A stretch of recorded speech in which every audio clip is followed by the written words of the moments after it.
Hello and welcome back, everybody, as we're getting ready for our final game of the day, as well as our halftime segment here for CLG Challengers versus TSM Challengers. As game one, it took a while to close up there, but CLG did it, and that is huge because the whole story I had coming into this was TSM's opportunity to get back further up in the standings. I had faith in them as a team. I felt like they were strong, but CLG, clearly the faithful, had a little bit more. True. I mean, it was definitely a spot where it was looking a little bit rough for TSM. They had a couple bright moments, and Hansard looked pretty good again. The triple kill coming through. Unfortunately, just no support, really, from the rest of the team. Like, it was very scattered plays back and forth across everything. And I must be honest, I feel like Dragu didn't need to flash for, like, half of his tippers. That's what you do in ARAMs. That's what you do. That's what you do. Yeah. You commit to the bit. I will say, seeing the Annie losing the early lane again against the Zyra Khan. It's like, this is not twice that we've seen this. It just, it makes sense. Like, Annie can't really do much about that. I feel like they just need to play a little safer, a little more respectful. And also to Doxa. I think Doxa was definitely playing a little too far forward a couple of those fights. Yeah. It's okay. Yeah. It is what it is. TSM did have some good moments, but CLG evidently had more. That's generally what it takes. Yeah, the good moments for TSM really are around that top side a lot, whether it is just Hansard being somebody in the team fights later, or in this case, trying to get that Jax nice and strong. But a lot of the teams that focus up in that way, whether out of necessity or otherwise, don't seem to have as much of the overall success because of how important it is to get that bot lane or a mid laner in a very comfortable position. It feels like one of those outliers when it comes through a lot of strength in top. So you're already working against a difficult situation when you have CLG with their bot lane, and you're just talking about it. The way that play happened, it was pretty identical to what we saw from Cloud9 Challenger before in getting the flash and then punishing that immediately after when you have the Rakan that can just go in that way. So, yeah. And even beyond just the champ matchup, I like what you were touching there of the importance of bot lane in the current meta right now. And I think it's no surprise that the three teams that, in my opinion, rely the most on their top lane to get wins, which are Team Liquid First, FlyFam, and TSM, are all towards the bottom of the standings right now, because that's just not the meta. Like, that's just not how you're going to be winning a lot of games. So, obviously, this is an opportunity for the players to get some rest before the next game, an opportunity for us to kind of reset as well on the broadcast side, but also to have some fun. So, let's have some fun now. Again, keeping it loose. Joshi's here hanging out at my house because there was no internet at your own. True. I am emergency subbing in for Deserix because he also has no power. His internet also went out. So I came up with an idea for this next halftime segment. I'm not known for making great memes. You're known for making the best but memes. I'm known for making memes. Okay. So Just memes. We're going to try to see how well I did. Joshi has ratings. Yeah. You're gonna be Nick, could you tell me what you gave me? Can I what? Could you tell the audience what you gave me? I gave you cards from like 10 to... I don't even think there's a 1. I think 4 is the the lowest one is 3. 3. So you cannot rate me lower than a 3. On a scale from 3 to 10. I shouldn't have said that. I shouldn't have said that, because then if it sucks and you rate a 3, at least it's like not a 1. But now we know 3 basically means 1. I got to reach across here for the mouse, because I'm going to control this for the segment. Okay. Is everyone ready? I am ready. Like that. I think. These were all made on my phone, so none of them are particularly great. All right, meme number 1. This is Hansard coming in on the bot lane. It's supposed to be level 1, not LOL 1. Whoops. Whoops. Did your phone, was that an autocorrect? Yeah, that's an autocorrect. Honestly, probably is an autocorrect from my phone. All right, Joshi, are you ready to rate the meme? Wait. Here. I can do this. Look at the technology. Wow. Look at the technology. Wow. All right, Joshi, what do you rate it? All right. What do you rate the meme? It's very funny. Yeah! I love it. I love it. All right, we got a 9. We got a 9. I mean, that one's pretty funny because, like, it really was a situation where I think WildThird had, like, 1 or 2 good moments, and Dragku had, like, 1 or 2 good moments, but it was mostly just I felt like they were getting outclassed by Meech and Breezy the entire time. The entire time, but specifically the level 1? Like, if you get that far behind, it's really tough. Yeah.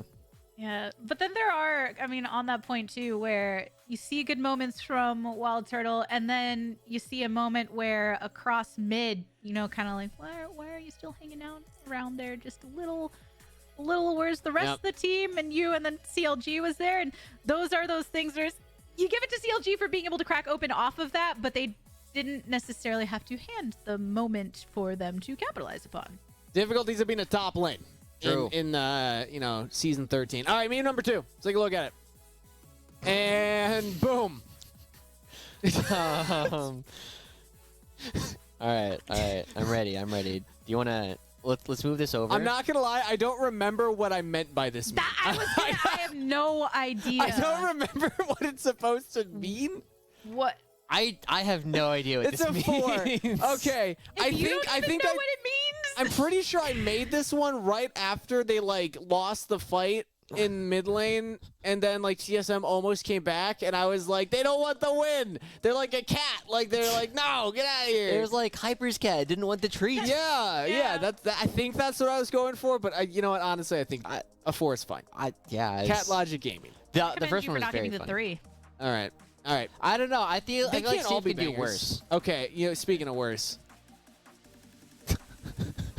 You got that dog in him. Okay. Wait. We got to get the proper framing here. Proper framing. Proper framing.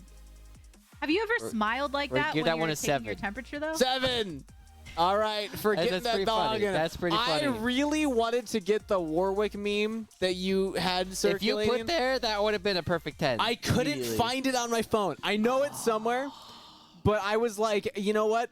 I need to get enough memes to make the segment work, and Don't I have spent time for like this. 10 minutes looking for that, so I couldn't do it. Final meme before we get into pick and ban. Let's take a look at it. What does it say? Dox's demon. All right. Oh. That's pretty decent. I'll give that one an 8. Hey, my favorite number's back. Woo! All right, there we go. Those are the quick memes I was able to make during that game. I think general story from that is that I want to see cleaner gameplay from the rest of TSM outside of just the top half of the map, something we've talked about a lot. And from CLG, I want to see also cleaner late game fights, because they did have that one pretty sloppy play where TSM actually got like a big gold swing back, and they were controlling the dragons. So I don't think that was like a confident win for CLG, is I guess the way I'd put it. Yeah. I mean, I know even yesterday during Kevy's interview, or at least maybe during the pre-interview, he was saying like, yeah, we always got to get the int out game 1. Yep. Like, doesn't matter if it's scrims, doesn't matter if it's stage. Game 1 just always is weird for CLG. And it's been a weird day overall. So I feel like if we can see Copy and Jenkins continue to have the same kind of success setting up fights like they did today in their first game, they will continue to find success. Fair enough. Pick and ban's ready, so let's hop into it.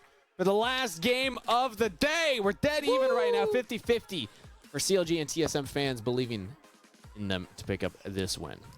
What about you? This is CLG out here on blue side. Yeah, what do y'all predict for this one? CLG Challengers or TSM Challengers? Gotta go Cat Logic Gaming, baby. I'm going to do the same kind of weird thing that you guys made fun of me for yesterday. I'm going to say CLG are supposed to win 0.7 of the remaining games. Yeah, of their remaining one game. 0.7. Yes. So They're favored to win. I don't think it's possible to win 0.7 of a game of League of Legends. But if you consider all of the possible multiverses that we might live in, and 0.7 of them, CLG win. What about the one where they are a cat? You know? What about the one where they are a cat? That one, I don't know if I have enough data on that. Like, are cats like humanoid in this alternate universe? Yeah, really is am just- everyone a cat? Yeah, is So everyone a then- cat? Good Like, point. is only CLG cats? Like, are CLG cats that are like our cats that just happen to have our technology? Are the humans the pets and the cats the humans? Yeah, I think that there's definitely. I think Cat Logic Gaming wins every time in that universe. In that universe, Cat Logic Gaming would win. I'm really forcing this to become a thing, even though the meme got the lowest rating out of all of them. Let's catch up on the bans so far. CLG Challengers taking away some of the jungle and tanky picks. True. Sejuani, Maokai, and Scion all gone. They do not want a front line for TSM. And just a note kind of coming into this game, generally speaking, if CLG challengers are in this identity of, oh, yeah, we need to get this int out of us, as Kevy had said in the interview in game number 1, when it comes to playoffs, Interview. that can work in, say what now? Huh? Interview. Interview, yes. It was worth derailing the conversation for that stupid joke. Just I like, stand by it. what an illegal joke. Hey, there's two birds. Two birds. There's the birds. There's the birds. But I do want to see if that happens here, right? If CLGC does win. This is the longest 0 of all time. More? The what? The counter has been on 0 for like 4 or 5 seconds. Oh, well, yeah. I didn't even notice that. Yeah. We were talking about going into different string dimensions. interrupting and Gabby. Yeah. I'm not even gonna make that point. I'm like, you know what? It's gone. It was here, and then now. I'm so sorry, Ladakers. We love having you here. Thanks for coming and hanging out on the show with us. All right, we were missing out on narrative. Talking about narratives. Yeah, I was like, I'm gonna do this narrative thing. Sorry, Narrative we and got. memes. But the thing is, I like the memes, and I like that Like the too. memes. So Good. you know, Okay. Yeah. Get back in a little Yes, bit. let's get into it. Meech and Breezy absolutely shredded Dragku level 1 last game. And Meech Yep. and Breezy have been a couple of players who have been kind of leveling up quite a bit over the course of the last couple splits.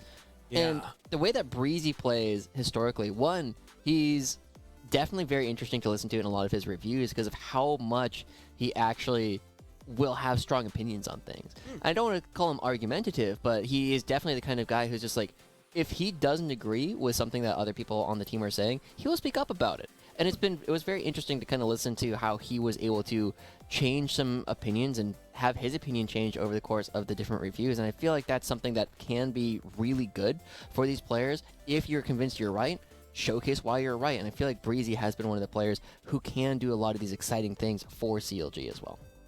You need to be able to stand behind those thoughts very confidently when you play in the way that Breezy likes to play, and really dominating the 2v2s and just being somebody that can be extremely facilitative. Because if you're a support and you're trying to facilitate the lanes and offer that domination and you're feeling a little iffy on your call, it's not going to work out. But it is that balance of then when being in review with the team being willing to be open as well. So I think that's a good sign for CLG as they continue to develop, and finding strength from your support and jungle, in my opinion, is always going to be important because of how much they affect the overall game plan and macro of the squad.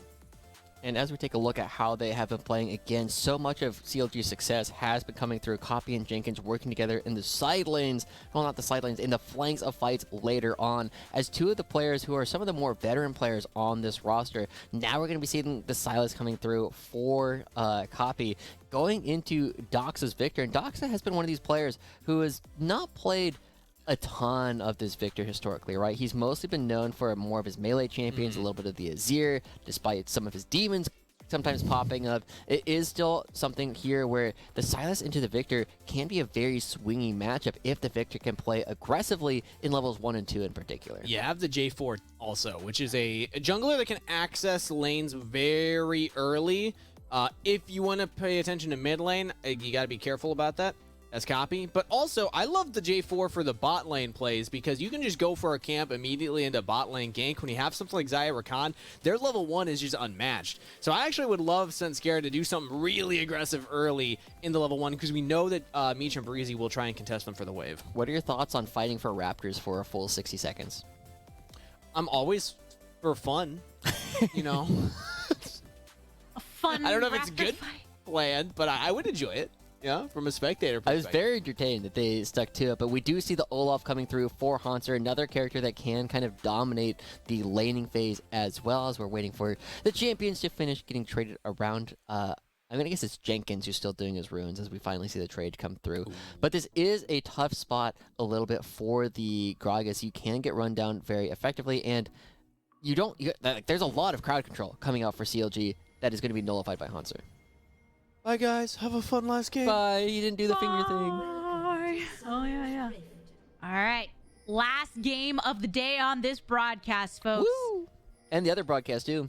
Oh, yeah, they're in it. Oh, yeah, we are a bit Wrong synced up finger right thing. now. TSM making their movement down towards bot. I have no idea what I like that. finger thing you're talking about. Oh, he when was Pegasus giving me a finger between his pointer and ring finger. Oh, I see. Mhm. Ah, what a lovely finger. Anyway, Whoa, getting into but- this, I actually really like that, right? We've seen a couple games throughout the course of the day where you can catch people out, and that's that's a trap I don't think I've seen done before by a lot of different teams, right? Just going down there to see if you can catch somebody out, because it's very common that someone like Ash will be sitting in that bush, and they won't be able to leave. So they're trying to find Breezy, don't quite find him. But they also don't like give anything up in the process of actually doing that. They do let everybody know where they are because they are spotted out by the turret, but it's not as though they've given up a ton of vision on the other side. There's not a whole lot of extra vision that CLG are getting because of it. Nothing there for them yet in that way. Yeah, it's just that one ward that was thrown down kind of over towards Svenskeren, but that's it. I do want to really see where Kevy and Svenskeren end up throwing their power early, particularly for TSM. There's multiple lanes that can benefit from a J4 intervention. This is a pick that is coming back on through. Here's some of that early aggression on the level 1 that you like to see from Wild Turtle and Dracu, taking a lot of damage, though, back from Breezy and Meech, who made sure to poke back. But Yeah. they did get the ghost off of Breezy. But as a trade for the Ignite, right, that is something that can be really valuable, as Svenskeren does look to be spotted out on the Raptors on the other side of the map. I mean, Meech and Breezy should be pretty comfortable looking for a little bit more combat coming in fairly soon, just because after level 1, once you start getting those extra abilities coming in, especially for Meech, it is so much easier to start turning the damage right on back to Wild Turtle. We saw how effectively they did it the first time around. Kevy trying to make sure that they can effectively crash, and this is a very stock standard play we've been seeing all day today. Jungler will move down. If their wave if their bottom lane has enough push on the waves, they will then go in for an invade. But Kevy calling an audible, instead moving towards the middle of the map. Out with Kangas and Kyo, and in with our new lords and saviors, Tigris and Sir Butt Kick. Thanks, also Victor. hi, Joshi. Is there a picture that goes along with that? Yeah, I wonder if there's something accompanying I it. made a sign for you, Victor. No attachment of that sign. No loss Okay, of copy. hits though from Copy, and Doxa is continuing to thrash back and forth. Doxa directly under the turret. A lot of the bars that have actually been chunked down recently, Kevy and Svenskeren getting a little bit into a skirmish themselves. Yeah. Doxa will be putting a stop to Copy's teleport, or base port. Both of them will be coming right on back. So not a whole lot of extra fighting going to be going on at all, but it is worth noting that Svenskeren has done all of his camps effectively, whereas Kevy has spent a lot of time hovering between the bottom lane and the mid lane, and that was something I was fairly critical of him last year for, just because of how much extra farm he was giving up, how much experience he was losing there. But it's much less impactful in 2023 because of the changes to jungle experience, and so he should be a-okay to pick up all these camps and be just fine in terms of where the experience is between himself and Svenskeren. See where they can throw that pressure. I mean, Copy on the Silas this time around should be making a decent amount of movement across the map, has been sticking to these melees as of late, and really attempting to harass Doxa in that mid lane as much as possible. And over on the bot side, since we have progressed into the game where Meech has that Arcane Shift available, there is that extra layer of protection, the soul that can come from Breezy as well, when you're paired with somebody that can poke alongside you in the Ashe, but also offer that utility of some vision in case Svenskeren does want to go for a cheeky play on the J4 to dive and the like. And I think that CLG having a bot lane that can play fairly safely against Wild Turtle and Dracu is something that they can look forward to, while over on the top side, Hanser's going to continue trying to get a lead, but taking so much charge on out of there.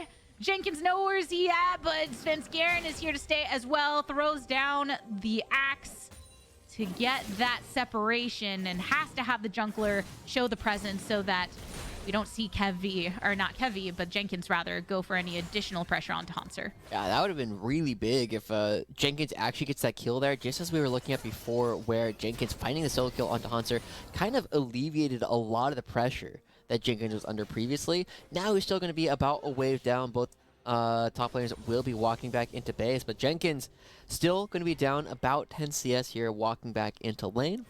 And we will probably have to shift our attention a little bit more towards the bottom side once again, because we do see that Meech is going to be sticking around, getting this wave underneath the enemy turret in order to try and make sure that he can get an extra back off with that little bit of extra money, because Ezreal does want all the money that you can get. Obviously, you're trying to get very crucial breakpoints where if you can get both of these items, it's huge. And Kevy saw Svenskeren and Dracu coming up, was standing on top of the control. They were going for the sweep, and now Copy and Breezy coming along for the ride. But it's the mid laners when they're matched up like that and they can rotate over seamlessly at the same time, then you're always going to see that coming. This is a much earlier rotation around Dragon than we saw during the last game. Not necessarily any guarantee of going for it just yet, but even the presence of both of these teams at this point in time to secure some of the vision. And then just keep going in for the lock to get the chains connected, and Svenskeren does have some escapability because of the flash and the nature of the J4 kit, but now the jungler is going to be in a much more vulnerable position for a bit of time. Oh, that's his EQ, Kevy. Oh, using it to get over the wall when Kevy can see it. That's first blood to CLG. That's illegal. That is illegal. You're not allowed to do that, Doxa. Where's the Chaos Storm? Oh, there's Storm coming out. Copy, after helping CLG apply so much pressure around that river and into the jungle, and does get a little poked down by Doxa here on the retreat, but in the end, I mean, that was Svenskeren trying to go in to just get up a little bit more farm and then using any escape mechanism in the process, and thus giving the kill to Kevy. Yeah, Kevy picks it up relatively easily, and at the same time, like we were just calling out, Copy, with the amount of movement that he's actually done on the map, he's actually still doing a really good job of farming. Doxa has not been able to keep him down, and it's been a much more defensive build also coming out from the Winthrop mid laner. And now, TSM, I mean, they're a little bit behind again, but remember what happened last time we actually were in this position. TSM were down a little bit, but then Haunter ended up getting a triple kill. And we got a couple big Olaf players here in the NACL here, Gabby. Potentially the most famous of them is Faisal, and then Bradley's also a very strong Olaf. And if you give the same kind of thing over to Haunter, you get so much power right off the bat that it could be another way for TSM to get back into the game. But Svenskeren getting forced out of the lane yet again. Yeah, Kevy's just showing up, buff and toe, and Monster trying to match Jenkins and both of the mid laners as well. You can see the bot lanes rotating up. There will be a slight earlier presence from Breezy and Wild Turtle and Dracu before Meech makes the way over. Rift Herald about to go down. Flashes galore. Doxa getting zoned off, and a flash by Doxa as soon as the volley comes out from Breezy, having popped that ghost to get into the vicinity. Jenkins goes a little bit far forward, but he ends up getting a flash trade out of Doxa when Breezy shows himself. So it ends up being a bit power neutral there, but that's a lot of resources spent by Jenkins that he will now not have, and will probably be at least a whole plate getting picked up by Hanser on the other side in recompense for losing the Rift Herald previously. But TSM, it feels like they're trying to make things happen, at least with the way that Svenskeren moves around the map, and it is something where we have praised Svenskeren a fair amount for his ability to understand where people are and where they are supposed to be on the map, but it has been, some of this micro decision making has been a little bit more questionable, and so far, Kevy's done a good job exploiting that.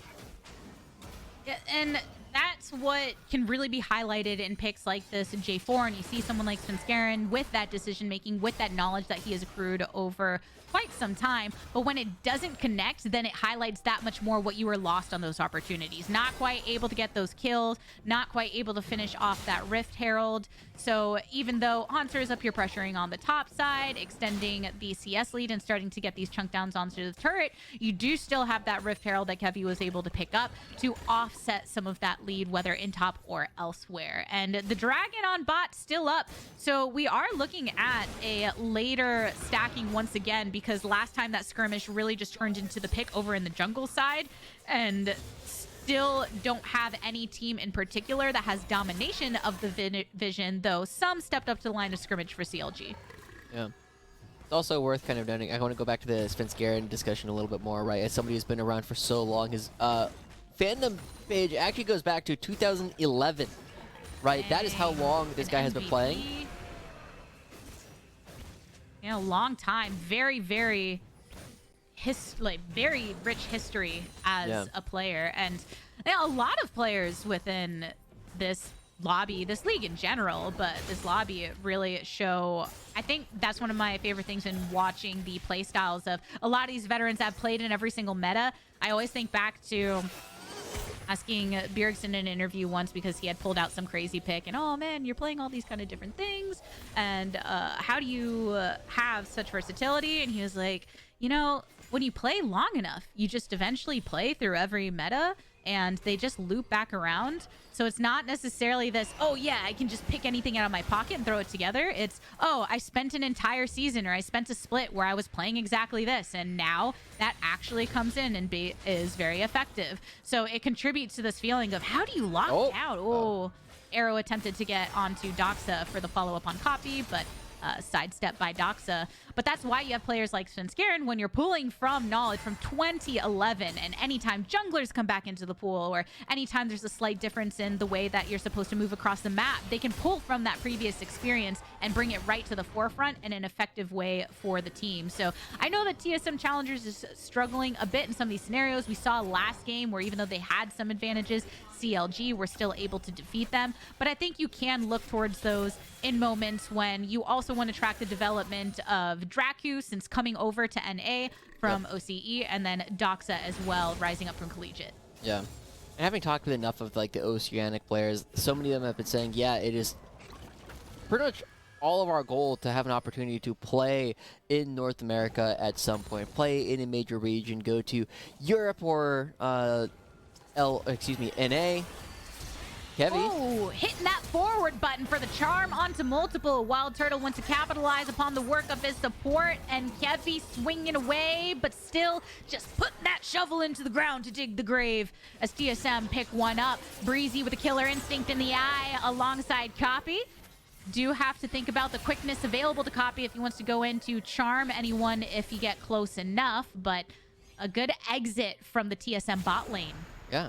I love the fact that Dracu goes back, Grand Entrance, trying to see if there's anybody who's going to be following a little bit too close before backing right on out with another battle dance. And so far, TSM firing back.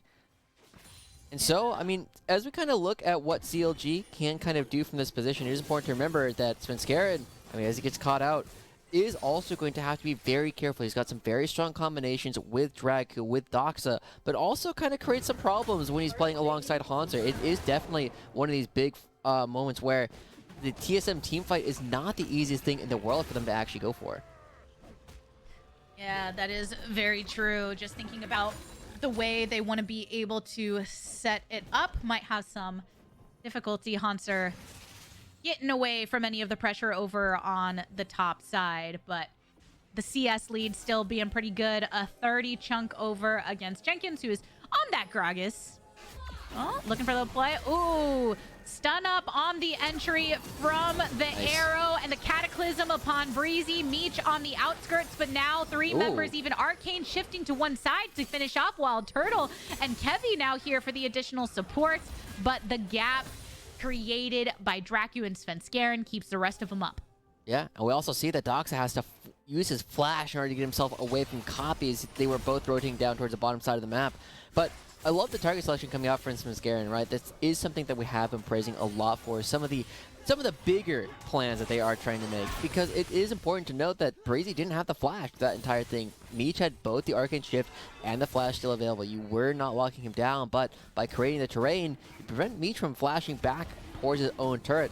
Fortunately, Wild Turtle a little bit too far forward, ends up going down on the back side, but TSM Challengers still trying to make some of these plays on the map, and that's something that we have to praise for a team that has been struggling so much. Yes, you always have to be trying to grab the game into your control, and the only way to do that is by making plays that you as a team are initiating, even if that play is to stand back and wait for somebody to be stepping out of position. But all the while, because of the way things went down in the bot lane, CLG were able to pick up the first dragon of the game here at 15 minutes. So another a bit slower start in tempo compared to some of the matches that we have casted thus far throughout this weekend. But TSM don't consider themselves down and out just yet. We're pretty even here at 15. And it does really change the way that some of these fights are going to be going, right? Neither team is going to feel as pressured to fight for dragons if it's going to take their opponents longer to actually pick them up. And so, as CLG start to move into the middle of the map a little bit more, we have to remember that there is a Rift Herald available for both teams to start looking at. And Svenskeren has been very liberal with the flag and drag usage thus far. It definitely got him bit earlier on when Kevy was able to take them down. But so far, I mean, there's not a whole lot for TSM to kind of set up while Haunter's on the far side of the map with no teleport. Previously, Svenskeren had started up this Rift Herald, fight ensued, and CLG were able to pick it up. And now on round 2, CLG still want to keep control of it. Even the hovering of TSM don't see an opening for them to be able to cut into that. Haunter, all the while, though, now being unlocked from the top lane to push down over towards bot to get this going, manages to take down the first turret of the game and the first for TSM. That's really big, right? Because Haunter is trying to build up all of this money in order to be this split push threat. By committing to both the Flash and the Ghost, you're committing to saying, I want to be fighting up against Jenkins for the long haul. I am here in order to just make sure I can build up individual advantages and hope to carry it that way. But as Steve pointed out, right, a lot of the teams that have been playing this way throughout the course of the regular season, especially like FlyFam is another big one. CLG Faith, unfortunately, another team that oftentimes plays around their top lane. None of these teams have been doing super hot throughout the course of the league, and now Haunter doesn't have the same kind of kills that we were looking at the last game where they were playing the Jax. And the rest of the team, looking at Jenkins. Ooh, Ragnarok pop, get one locked. Jenkins, tanky butt, can't survive enough without having to pop the ultimate originally, and now get on out of there. So still finding those duels elsewhere on the map. But it's still Haunter committing 2 summoner spells in order to try and find that solo kill, and they still aren't able to do it. Jenkins is able to get on out. Now CLG looking to make a play on the other side of the map. Doxa shouldn't be allowed to walk up to this turn. His copy just wailing away, and will they actually for dive? No. Arrow missions in the mid lane, though. Oh, yeah. Throwing on down. I mean, with Breezy on this Ashe, there is something to be said about when you have the threat of holding the arrow, but also at the same time, look how fast it's coming back up. So try and make the play when possible.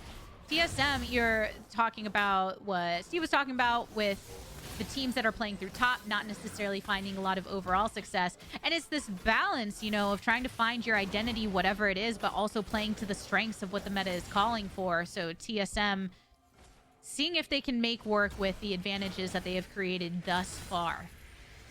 So TSM, that's looking at copy. Multiple members up here to collapse. Watch, pop, teleport in. Life almost lost for Kevy. Has to clone on out. Breezy in the center of the Cataclysm again. Now Doxa and the rest want to collapse upon CLG to still have a bit of their turret. Feather Store coming through as well. Kevy eliminated. TSM out on top of the fight so far. True Shot Barrage slicing through, but doesn't kill anybody off. Jenkins trying to flash away, but not much more survival available. It's only Meech standing for CLG, and TSM win the scrap. TSM lose no one either, and now they're going to be able to have all this money. They can back away, spend all that gold, and then be at the upcoming Dragon while so strong. And look how many flashes have already fallen off. Breezy flashing too early, gets caught in the Cataclysm. Copies is gone. Jenkins is gone. Kevy is gone. Meech is the only one who still has that flash available. That is a lot of good targets for the next fight for TSM. We were already talking about the combo between the Doxa and Svenskeren, between the Cataclysm and the Chaos Storm. It is so much more potent now than it was before. And 8 seconds on the Dragon, where yes, these are not necessarily the highest threat dragons compared to when they are starting to be stacked earlier, but it is still a major objective on the map. Still a rotation from TSM towards it after coming out way on top in that past fight, which has meant a 3.3k gold lead for them against CLG, who previously had much more control over this game in its entirety. But right now, it's TSM really coming through. A couple turrets from themselves granted earlier. It looks like Copy is going to answer with a turret on that top side for CLG, but nonetheless, good stuff from TSM. Now they're starting to build up an opportunity to take this turret. The Rift Herald is spawned by Kevy. It's happened twice just this series alone, where Kevy has to use the Rift Herald either in base or in a position where they're not used to throwing it down. You can't get any real charge, and it gets value anyway. The lack of punish comes through from TSM. They end up taking the damage. So CLG, I mean, it's a bit of a weird game from them as well. They haven't been able to look for any of these big plays, and Copy might get cut out again. Yeah, with a lot of TSM members over on this top side, but even on bot, Hanser wasn't able to get to that turret in time. So suddenly, CLG have eliminated all of the outers. They have closed up some of that gold lead that was really expanded for a moment after that previous fight between these two squads. And now the numbers advantage that Doxa. TSM had been bringing to try and get that kill onto Copy has now been a bit reversed, but the teleport for the exit. Oh. Doxa, better being safe than sorry. Doesn't want to let anybody come around. Does have to use a teleport. But it definitely is interesting to see that TSM was the ones kind of getting jerked around there, right? There was the turret that went down in the bottom lane. The turret went down in the mid lane. And as his arrow goes out, got him. Yep. Saw the return here of Wild Turtle, so I'm gonna lock you down. No one to really follow up or anything, but say I see you. So rude. Just doing it.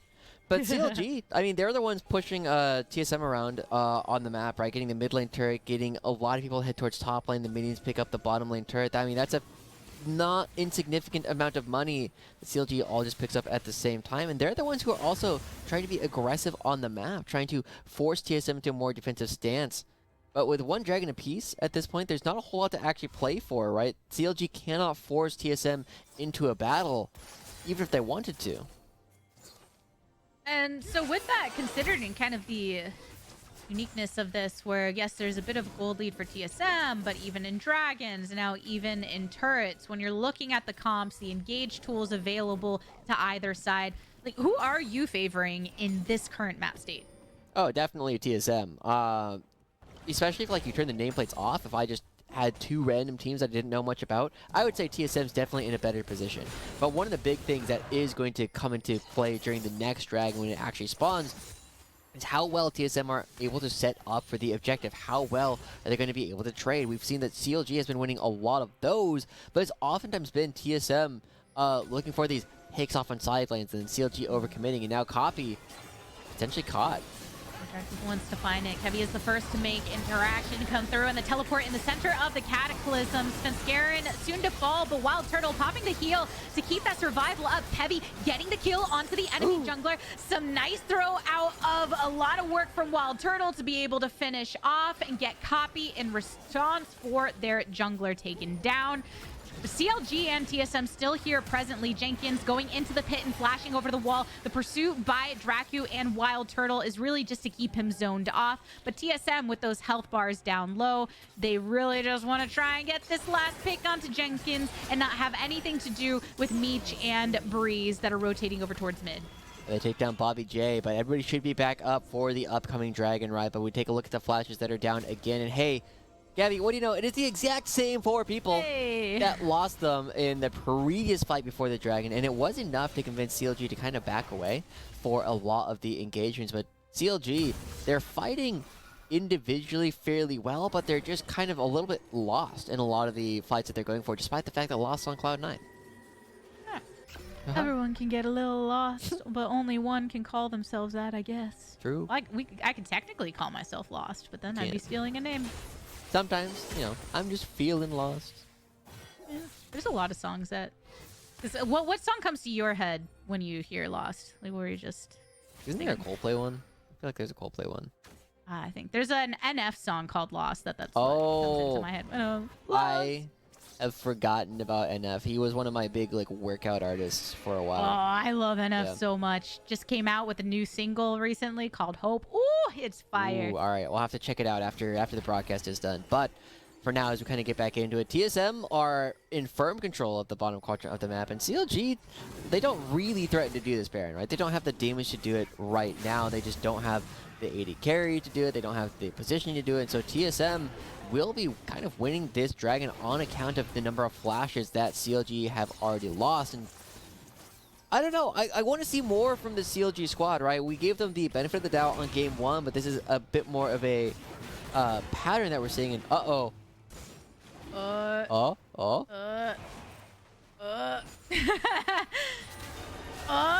And then over up here. Over Everyone here? else is just gonna fight. Teleport coming on in. Elimination of Dracu and Svenskeren already getting chunked down by the True Shot Barrage. Now Wild Turtle wanting to throw out some of the feathers on the retreat, flashing for some distance, but there's gonna be some chains getting locked down. Copy with the kill, taking down 3 for TSM. Copy popping that watch. Hanser still feeling real healthy here on the Olaf. You can afford to take a lot of damage, but CLG, they know they won the fight. They know they took control of that, and because of that, are moving their way over towards Baron. It's a heartbreak for TSM fans. They pick up the dragon. Hanser does the thing again, but the rest of the team gets engaged upon Gabby.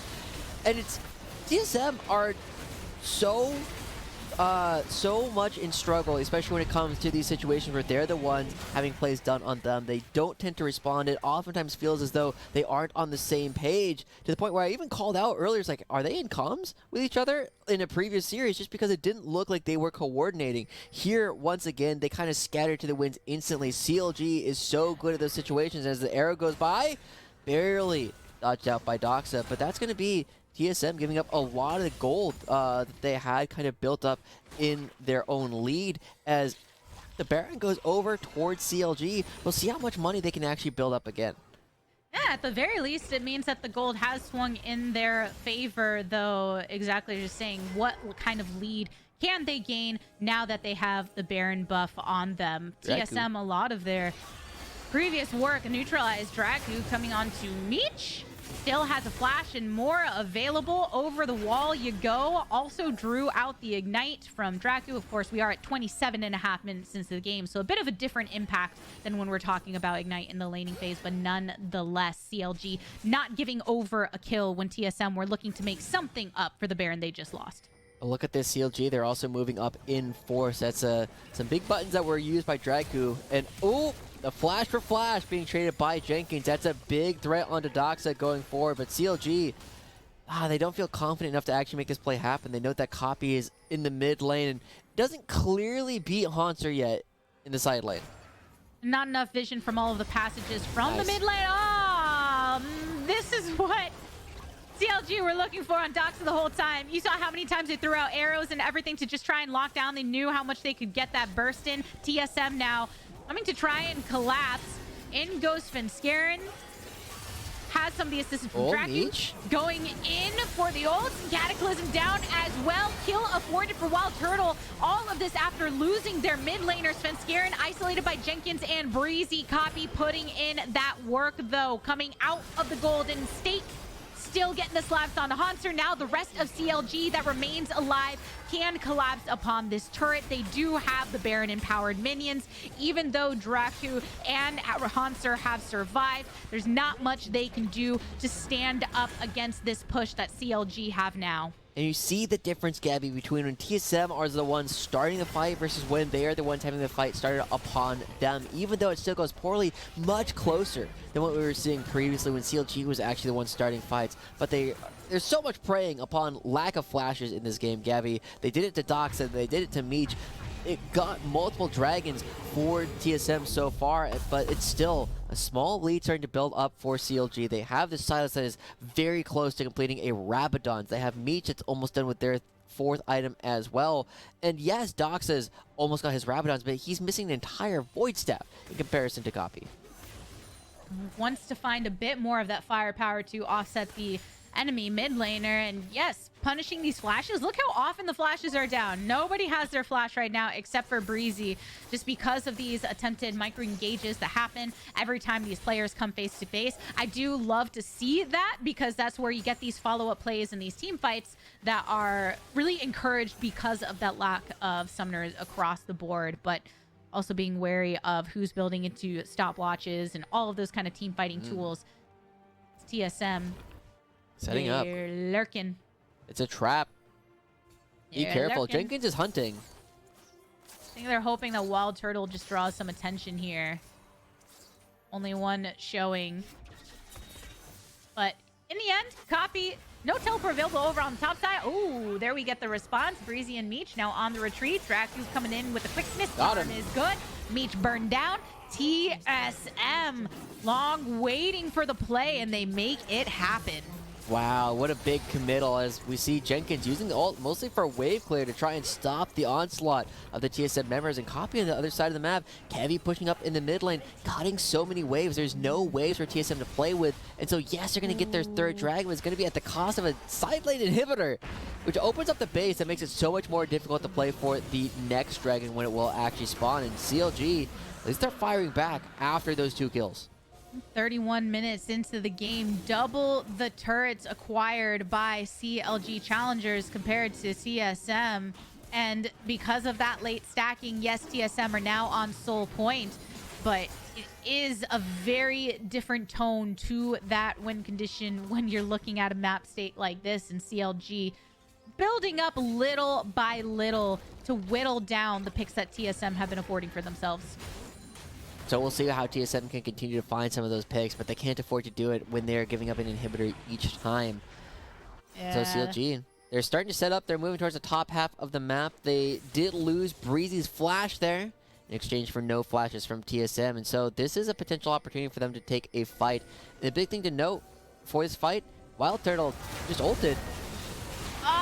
Because of that ward, look, even with the responding charms, because you steal what you need, Doxa does manage to pick one up, but it's already the return of multiple deaths on TSM side. Doxa and Dragku, the crucial thing actually is that Doxa still has the flash available for the upcoming fight. They traded 1 kill back. That will be onto Kevy. That will slow down a lot of the ambitions that CLG had towards this side of the map. And Copy still just chilling up in the top side. Has the teleport, knows that they can actually be back for the upcoming fight. And isn't worried about any kind of attack from Hanser and Svenskeren. And as they back away, look at this. CLG already going to be looking to start it up, even while Kevy's dead. Yeah, they're getting started. Jenkins in the pit. They made sure to clear out some of the wars. Svenskeren on the outskirts. You can see the attempts at scouting this out by CLG. Copy and Breezy going for similar positioning before. Doesn't quite get the Q just yet, but now Svenskeren has to use that mobility to get out. Jenkins marked down. But in the end, CLG still waiting in this push. It's their favorite place to be. Copy and Stasis. Meech almost taken out. Side steps Q from Monster and the push back. So CLG all the while have Copy completely zoned off by TSM, while Turtle way too dangerous for him, even though Jenkins is supposed to eat up a lot, as much as he can, of the damage of TSM, still kept in it. They've taken down 4. It's just Doxa. Really a lot of juggling of the targets that CLG were forcing TSM into resulted in them taking over this fight, and Doxa now no flash again. CLG go back to the Baron that they previously wanted. Copy goes huge in that last fight, Gabby, zoning out so many people and allowing the double marksman, all of the just poking and prodding away at Hunter to stack up while Copy distracts everybody else. And that's going to be another Baron buff going over to CLG Challengers. They were able to get the inhibitor even without it, and so again, to set it up, CLG, they want to be able to pick up a second inhibitor with this Baron. If they can take 2 of them, if they can have 2 of them dead at the same time, they can really prevent TSM from actually building up an opportunity to fight for the upcoming Ocean Soul. And so, CLG, it's been a bit of a sloppy game. It's been a bit of a sloppy series coming out from CLG, but they are at least doing more things right. Now that they have the Ashe on Breezy, they are forcing their opponents to make difficult decisions about when to use the flash. And that Imperial Mandate build always coming through with a lot of very useful utility in these team fights for CLG, and that inhibitor on the bot side for TSM, already a naked one because of the previous work that CLG did. So sometimes it's even just drawing enough of a fight in one direction so that you can push up a healthy wave on bot. So that does the work for you to draw the attention of TSM to really prevent the onslaught that you've brought. You can see a couple of those supers getting ready to get stacked up once more on that top side too. And as the waves start to build up, right, there's only one teleport from TSM. It's only Doxa who will be able to do anything about it. But CLG, they're making sure that they are doing everything slowly, everything correctly as they start to build up. They do not want to give another opportunity for TSM to have another good game. And while we've been talking so much about Hanser, it's actually been Wild Turtle has been getting almost all the kills. He's got 8 of his team's kills. He's on 4 items already, and he will do a ton of damage. But we also saw what happened when Copy can get on top of him. It doesn't matter how much damage you do if you just melt. Copy has been very much locking on to the right targets, and when you see a scenario like this where taking away the quickness from Dracu with Hijack, that's just another engage tool that CLG have been able to make a lot of good use of when trying to offset TSM here. And it has just been that slow progression of their waves, all of the vision being moved up aggressively as a result. Look how warded this entire jungle side is ahead of this dragon.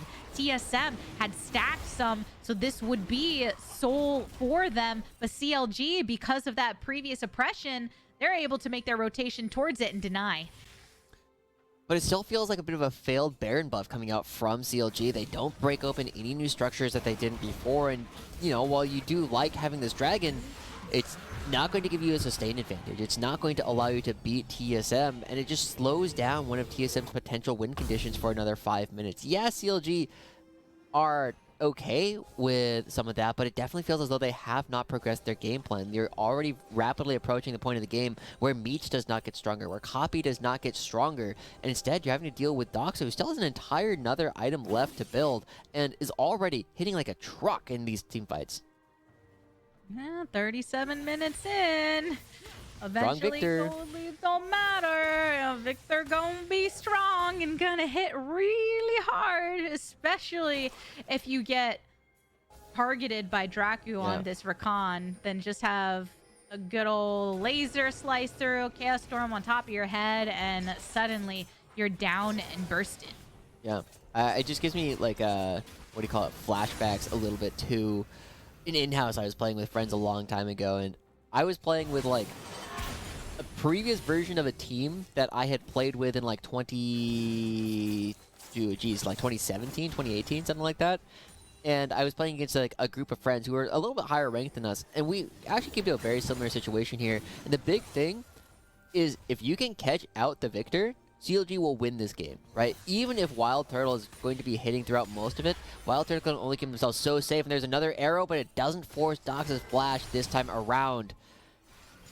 And that's what they need to be looking to do, right? But it's already, I mean, quarter of the way off cooldown. It's like a 30-second cooldown, so you can just wait and try again. Doxa is always going to have to worry about those arrows, and CLG are very much identifying that condition you're talking about and being a large threat, and the elimination of the very, very strengthening Victor is one way to ensure that TSM just don't have a lot of ammo in these fights. So a lot on Breezy to make sure that you can have the proper target selection ahead of these plays. Yeah. Full builds and a lot of players starting to come through. It's already completely done on Wild Turtle. Meech, Copy, all completely filled up their inventory. A couple other players have as well, but not with real items. So CLG, they now start to go for the press. Remember, a Baron spawns again in another minute. CLG, I mean, this was one where I said that they should be favored to win, but it doesn't feel like the same kind of CLG that we have been used to. As another arrow, I think it actually does hit Doxa, but unfortunately, he doesn't have to flash that one. Nah, no need there. But at least you go, hey, I connected. Did manage to get one. We'll see when the next one happens. Good for CLG. I think that, yes, they have a bit of this lead, but yeah, just you're saying, they've already filled up so much of their inventory. So the longer it goes, the easier it is for TSM to just continue closing that up. Look at Jenkins and Kevy. Oh, yeah. There's Doxa over there. Just trying to get the back. Get him, get him. Heavy. Oh, they're finding him. They're finding the Victor. Oh, they're drawing out the stopwatch. Can he get Kevy out of it, though? No, cannot. Breezy near on by if needed. And even a teleport here from Copy. CLG wanting to immediately pull the trigger if they can. The thing is, yes, they get this pick of Doxa, but where is the rest of TSM? Where is the next objective for them to focus? Just because it is kind of a bit in that awkward map state. Yeah, I mean, this is the engage. This is it. There's one of the others. Look at the burn down onto Dracu, who's now just gone. Wild Turtle into Featherstorm. Cannot get to connect onto Copy before he pops his own watch, but Copy going into the back of the stain is good enough. Hanser now the next to fall if Svenskeren isn't first. CLG, they take out 3. They take out 4 if they can from Hanser, but they did get a flash. Always finding a way to get these flashes. Oh, those are the knows that eventually when you can throw them out as often as you want, they will connect. And without the presence of Doxa, CLG could make this play happen, cracking into the base. Yeah, it's going to be 2 inhibitors going down, but Doxa is alive. He's got the Chaos Storm. He has a whole lot of damage. I don't know if the game ends here. In CLG, they're backing away. There's a Dragon in 30 seconds that TSM can play for CLG. But look at this. They have the arrow back up already. Ooh, and because of that, that's why they want to keep in this forward positioning. There you go. You lock on to Hanser, though, who is one of the ones that can eat that right up.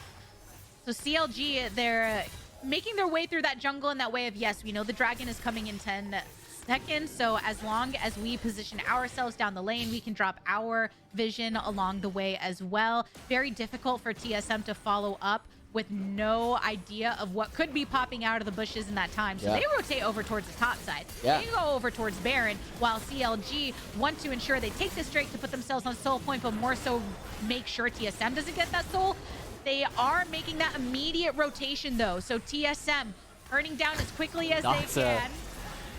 Getting a little stunned up here. Okay, do the get out. Do the get out. How many get out? Heavy wants to sandwich them. The fast channel is coming through. Wild Turtle. Root and response copy, throwing the same ultimate right on back. Draku, oh no, every time that support is taken, there's just so much more vulnerability from TSM and CLG. Yeah. Read that. Where's the next arrow? Where's the next arrow? There's a teleport into the base. They just need to stop the ports. Yeah, they just gotta chase them down. It doesn't matter if they actually kill them off. Just prevent them from going back to the base. A slow on to Svenskeren, and CLG still in pursuit. The attempt from the Baron empowered recalls now, but look at the damage coming down. Breezy pop, but Doxa will be too, and Hanser also focusing on me to ease over the wall. TSM still wanting to hold strong into this game, but CLG just punished them entirely. There is only a single turtle to offhold what is happening in the base right now, completely on clearing duty. Oh boy, CLG, are they going to try and end the game? It's only Wild Turtle. Everybody else is dead, but Dragku's coming back up in a couple of seconds. And now it's a 3v2. Meech is taking a lot of damage. Kevy has no ultimate. Easy slap of that inhibitor. Easy slap of some of these waves. Oh, the Baron buff is doing so much. Yep, that's a lot of pressure, even in the 3v2, just with the presence of what they have created, and you've already eliminated one of the Nexus turrets, already chunked down onto one, and they have so much damage to be able to dish out. Look, just go ahead and hit the Nexus, baby. This is a win for CLG. This is a series win for them at that. 2-0 coming up for CLG over TSM Challengers. Wow. Not the cleanest games in the world, but no. I mean, CLG maintained their spot. I want to give props to Copy in that game. Incredible performance multiple times in 1v2, 1v3 situations, and winning out on those situations. Really, really cool play as we hyped up that he's the new member on CLG Challengers coming in here, and out the gate they looked really good. Fizzled slightly, and even if this wasn't the cleanest gameplay and like the most convincing 2-0, it's a 2-0. It's still against TSM Challengers. That feels really good for the team.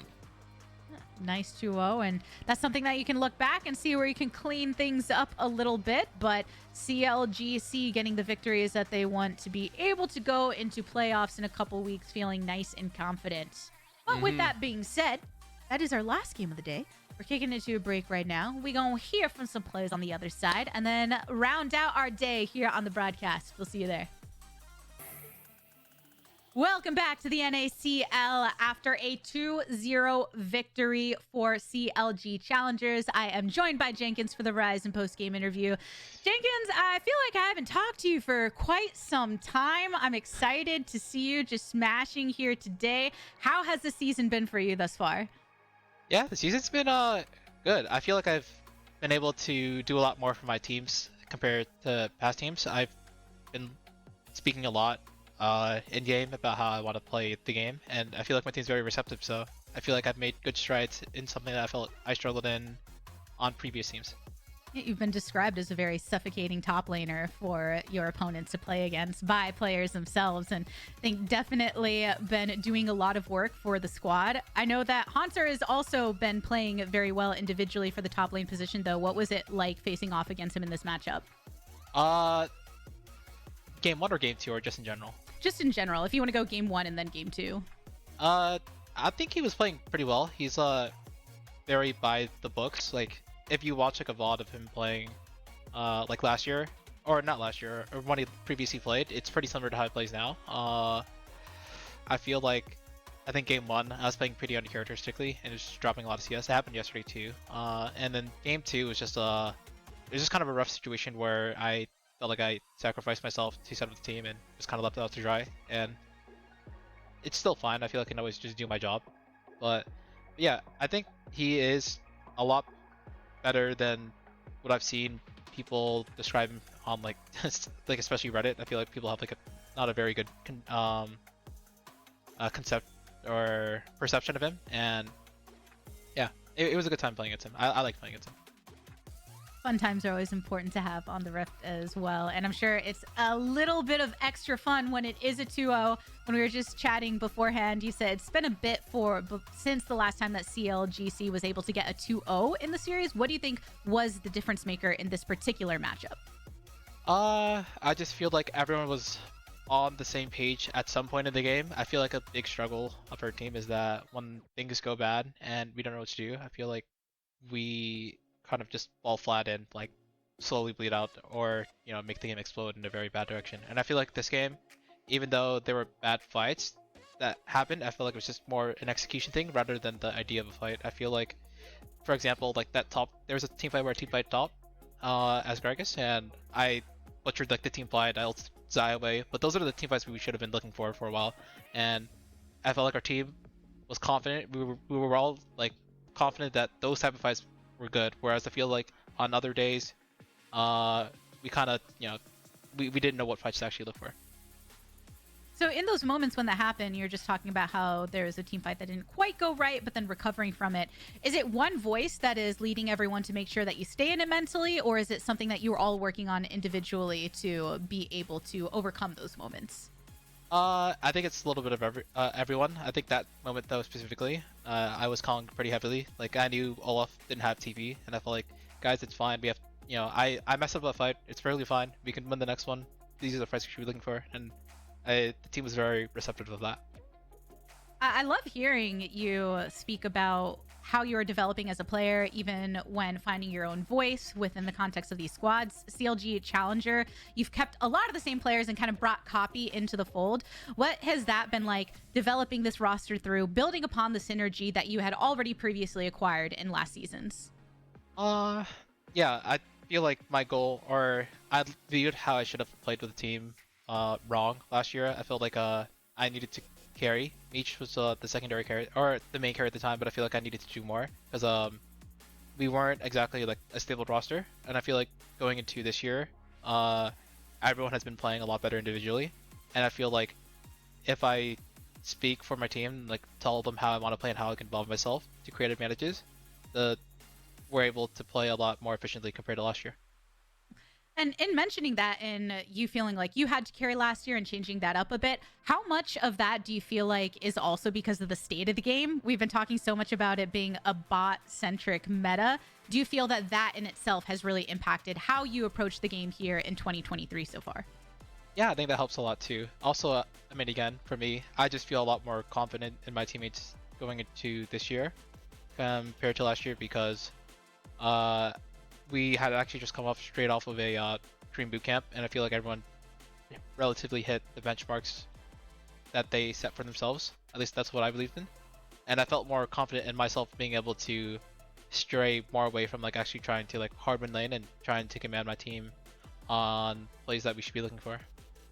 And last question for you, a rising leader here, watching your progression throughout the season, but there's only a little bit of time left before we hit that playoff territory. What is your personal goal when it comes to going into playoffs? My personal goal is to obviously do better than last year. I think we were top 8. Yeah, I'd like to at least make semis. Even like I'd like to win finals too, personally, because I never actually got to finish my finals run when I was on TL. Because both me and Armeo, and I think the 100 Thieves guys, I think it was Tenacity and Kenry, both went to Europe for Worlds. So we actually never had to play out our BG finals. Ooh, so looking to get some of that fiery competition that you missed out in the past. And I know that you have a lot of fans that are rooting you and the squad on. Thank you so much, Jenkins, for joining me for this interview. And congrats again on the 2-0 today. Thank you. And we'll let you go enjoy your rainy day. I'm going to bring back in Joshi and Kangas. Fellas, we're here at the end of quite the loopy rain-filled day. Bobby J. Bobby J. He's got that dog in him. Yeah. But I'm happy he brought up that something we don't talk about too often. He was on the Team Liquid roster in 2021 Proving Grounds that made finals, but then, like he said, he went to the boot camp as one of the substitutes along with Armeo, so he actually didn't get to play in that one. And that's part of why Gamtu subbed in. And Gamsu Trivia. got the win there. Yeah, he was on the 100 Thieves side. Yeah. Crazy stuff. A lot of history for a lot of these players. But let's take a look at where things shake up after day 2 with the current updated standings. All right.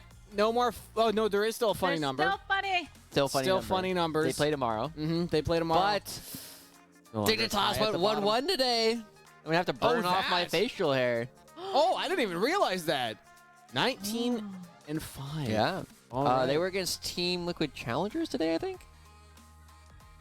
I don't know. Someone will confirm it or not, right? But the big thing is that they're now a game behind Cloud9. I have some facial hair writing on that going up against Eric. But other than that, we are still seeing a little bit more separation, right? I feel like FlyQuest Challengers are kind of like the last team that kind of has that opportunity to really play, to be in like the top 6, which I feel like to me that's kind of the big cutoff point for a good playoffs berth. And Golden Guardians too. Yeah, Golden Guardians are surging right now. I want to say they're like 12 and 4 going into today in their last games, like their record, which is actually pretty insane. Like a lot of their losses were in the first couple weeks, but then they've really picked it up since then. I think Prismal's absolutely stepping up. Array's looking like, he's really coming into form, and again, young in the mid lane, always fun to watch. So a lot of cool reasons to be excited about Golden Guardians. I agree. I think that's one of those teams where when some of those players first came through, we were already excited about them. Rosethorn and the type of jungler he was, and just seeing the development of young players like Ray over time. So I am excited to see what they do when tearing through playoffs. When you come in surging, right? That's so different than somebody that might have a similar record, but be fiddling a little bit. It's been great seeing like the fire that's been coming through. They've just been like burning through all the competition recently, and I think Even that at LCS level too, like the whole org. True, yeah. Golden Guardians, just like as a whole organization, have been looking so much better this year than they have in the past. So hopefully we'll get to see them continue to have some success. And remember, I know that they haven't really been living up to this in LCS, but during offseason, Anero had that whole video about like the focus of the team, like having more growth and ability to change things around, moving players around. So we haven't seen that yet. There's a certain thing that they were doing about. Oh yes, they had that video too. That's a different video. Oh, I thought video was great, but no, I was more talking about the one like literally during off season, where they were saying that the goal was to develop talent. Players, at the beginning of DOS, and that their roster had the potential to have a lot of flexibility to it. I thought that you were talking about the Anero video that he posted where he's under a waterfall. That one's great too. I never posted a lot of great videos. I think moral of the story. But that one actually wasn't an arrow in the waterfall video. I know that it was another bald dude with a beard. So sometimes, we all kind of look alike at a certain point. But I promise you, not the same guy. Well, that's it for the show. It was a loosey-goosey one, Joshi. Yes, it was. Very loose. Also, from what I understand, we are about to raid somebody that you should be following on Twitter. At Harry Jungle Lol. Oh, yes. Harry JG Lol. As we get all of the casters. Oh my goodness, to come they're all through. here. The cabana, the casa. All right. Thank you, everybody, for tuning in. Their internet's back. We got confirmation for Rafa, so we'll see if this happens again tomorrow. But either way, we'll have a show, and we'll see you there. Have a good one.